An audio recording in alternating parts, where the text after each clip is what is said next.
December 16th, 1944. Dawn was still an hour away, but the Ardennes already breathed cold. Snow lay heavy on the pines like a blanket, pressed down with the weight of something waiting.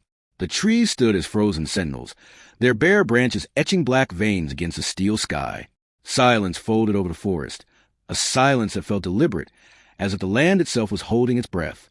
Men huddled in foxholes, shoulders hunched against wind that carried a single metallic scent. Diesel, and fear. Coffee cooled in tin cups. Cigarette embers sputtered and died in the snow. In the dim light, eyes darted from shadow to shadow, measuring threat where none seemed to exist. They had marched through hedgerows and across rivers, through the stink of Flanders mud and the hellfire of Normandy. They had survived. They believed in survival. They should have believed the front was a line, a straight, manageable thing. Then the sound came, low and mechanical at first, almost indistinguishable from distant thunder or the groan of the earth. Tracks creaked. Engines breathed like sleeping beasts being woken. Out of the pine barrier rolled armor. Dozens and scores, then entire waves of steel. German tanks. Black silhouettes that swallowed the weak morning light. They moved with quiet purpose, tree to tree, breaking the white into dark scars. Communication lines crackled with nervous chatter. Field radios, already fragile from cold, spat static between words. Contact front, heavy armor, someone said. Then, disperse, fall back. But the trees closed like a mouth. Ambushes formed in the gloom. Machine guns popped like snare drums, then roared into a relentless chorus. Men's breaths fogged and hung in the air, tiny ghosts that vanished into the roar. The snow that had been a soft cushion now became a stain. Lockjaw panic did not happen all at once.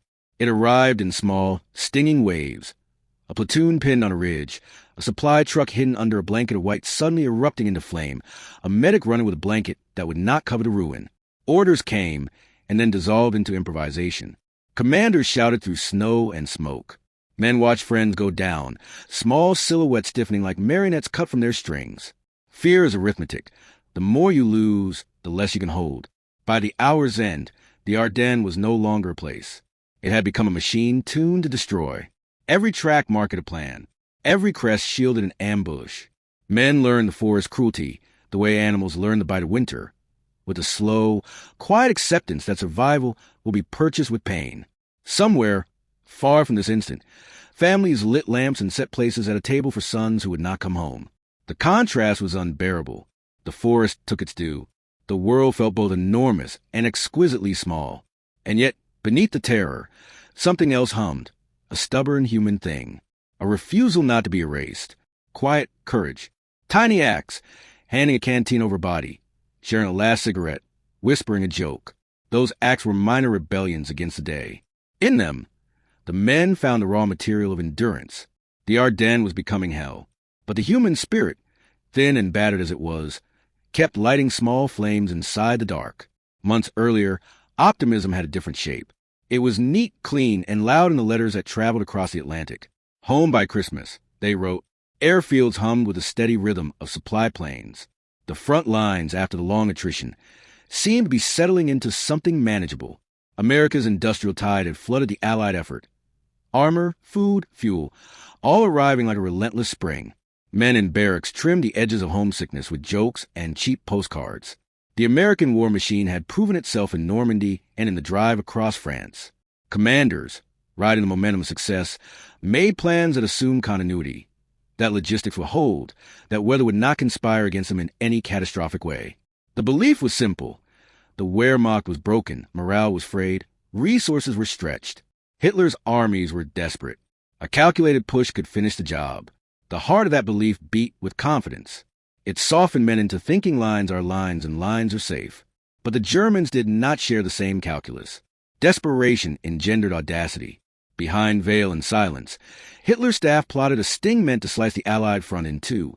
Ardennes, the narrow, wooded corridor thought marginal and quiet, would be their knife. Propaganda fed the fantasy.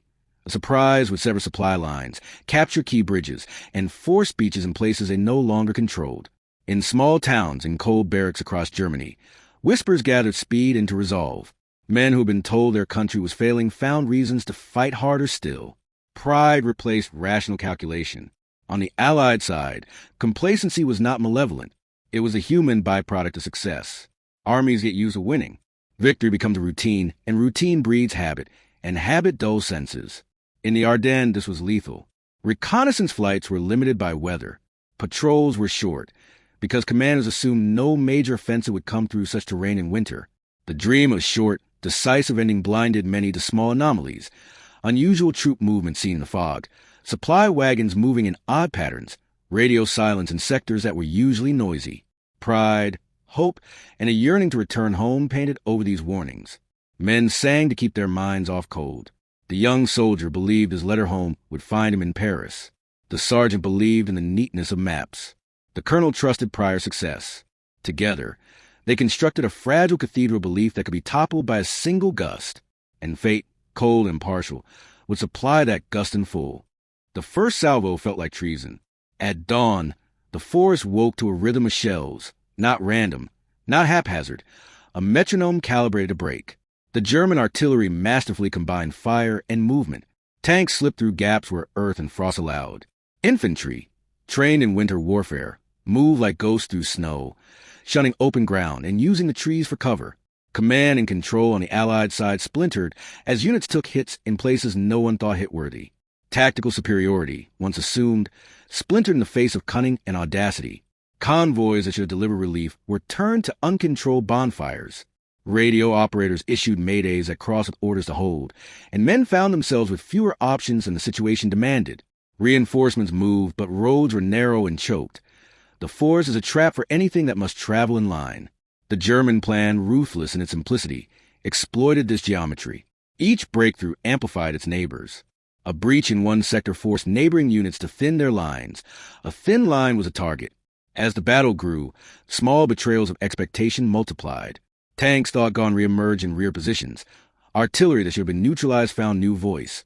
Supply dumps vanished under smoke. Men who believed in distant victory now face immediate, choking terror. Yet even as fear spread, stories of stubborn defense mounted. A platoon holding a crossroads against impossible odds, a medic who refused to leave a burning vehicle, a lieutenant who marched into enemy fire to retrieve a fallen flag. Heroism is a stubborn weed that grows in ruin. Morale frayed. Commanders learned the bitter arithmetic of choice. Commit reserves and risk creating gaps elsewhere, or hold and watch the front collapse. The German offensive's initial momentum masked its own costs. Fuel and replacement parts were limited, and their gains had to be consolidated quickly. But the shock value was undeniable. Allies reacted, sometimes clumsily, sometimes brilliantly. Air support, when weather allowed, struck with grim efficiency. Infantry counterattacks pushed back where leaders could find cohesion. The battlefield became a chessboard in which each player misread pieces and paid for miscalculation amid the betrayal of expectation. Something else hardened, a fierce, situational clarity. Men who had carried the dream of quick victory now gained a darker competence. Improvisation under fire. Patrols learned to use the trees not only as cover, but as funnels for counterattacks. Engineers improvised road repairs under shelling. Command adapted, often too late, but sometimes with decisive effect. The Ardennes, in its betrayal, birthed a new kind of combat, close, brutal, and unforgiving, where individual initiative eclipsed doctrine. When night fell again, the Ardennes had been rewritten. Fields once white were gray with ash. Villages that still stood were hollowed shells, windows missing like teeth. The air tasted of cordite, and something older, the iron tang of loss. Leaders in command tents folded maps back into their cases, and found blank spaces where certainty had been. Soldiers counted the cost in small, concrete arithmetic. Friends lost, rations dwindled, batteries dead. On the home front, families received telegrams that shattered kitchen tables. The war's geometry had shifted, and nothing resembled the tidy plans of months before. Politically, the ripples reached Brandenburg and Moscow and Washington. More resources were demanded, roads were reprioritized, and imperial temperament and strategic arrogance took a few bruises. A field marshal who had boasted of invincibility had to explain lines lost. A captain who had promised safety found his promise hollow. Yet in that unraveling, clearer things emerged. Plans that relied on complacency were re-examined. Doctrine that assumed superiority was tempered with caution. Leadership that trusted routine learned humility. The human toll was the most stubborn legacy. Men who returned, and many did return, kept the Ardennes inside them like a wound that never fully closed. They spoke in half sentences, their laughter edged with something brittle. Children in Belgian towns grew up with shells half buried in playgrounds and stories that began, "We remember the night." Civilians who had hidden in cellars came out to a silence that was heavier than snow. The landscape remained scarred for decades, and memorials would mark the places where courage and foolishness met. Militarily, the Ardennes reshaped doctrine. Generals learned anew that technology and production do not make an army omnipotent. Supply lines are vulnerable arteries. Surprise, when combined with desperation, is a force multiplier. The offensive force changes, greater emphasis on reconnaissance, more flexible defense in-depth strategies, and humility about assumed dominance. Lessons were written into manuals and taught in classrooms, but they were also learned in blood in muddy fields. And finally, history held its mirror up. The Ardennes showed that war is a conversation between chance and choice. Small decisions, an ignored patrol report, a delayed convoy, a misread radio message, can cascade into catastrophe. Yet the same landscape also proved that humanity resists erasure. Courage and cowardice exist side by side. Bravery is ordinary when survival is at stake. Memory endures. In silence, long after the guns fell still, the Ardennes kept its secrets and its lessons. The trees regrew. Snow covered the scars. But for those who were there, and for those who would study the maps in late-night rooms, December 16th, 1944, would remain a day when the illusion of control died, and when the hard truth of war revealed itself in full. Loudspeaker subscribe for more forgotten stories of World War II, where power, pride, and destiny collide in the shadows of history.